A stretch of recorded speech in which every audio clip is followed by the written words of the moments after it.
both a commander and also only a lieutenant. Logical contradictions that say something is both true and false cannot be true.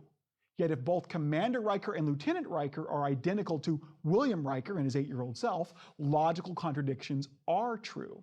It would seem that by itself, the psychological continuity criterion can't be corrected. In short, if both Commander Riker and Lieutenant Riker are identical to the 8-year-old William Riker, as the psychological continuity criterion says they would be, then they are both identical to each other. They are both the same person. If A equals C and B equals C, then A equals B. But clearly, they are not. They cannot be. Thus, the psychological continuity criterion is faulty. Or we could put it this way.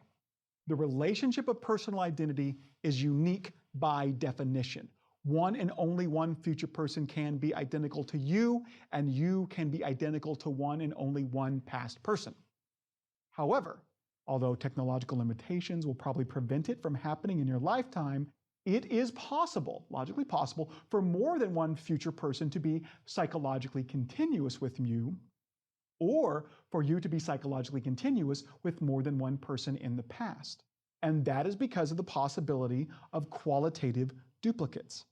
In fact, we might just call this the duplicate problem.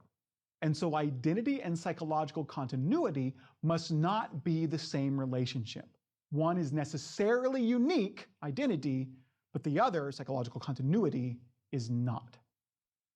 But if Riker's energy had not been reflected back at all, and instead all the atoms of his entire body had made it back and been arranged according to his blueprint, we would be much more likely to assign identity, to say that he, Riker, one and the same person, made it back to the ship. This would also hold true if all of Mr. Spock's original matter could successfully be reconverted from energy back into matter instead of all being lost. If the matter that makes up their body is the same matter, then it seems that they are the same person. As I mentioned earlier, it seems much more likely that matter transport would preserve personal identity. It's just a question of taking you apart and putting you back together.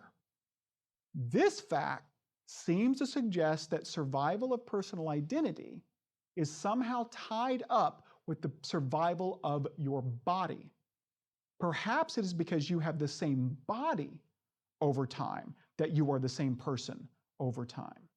This leads us to ask the question of our next lecture: are you your body?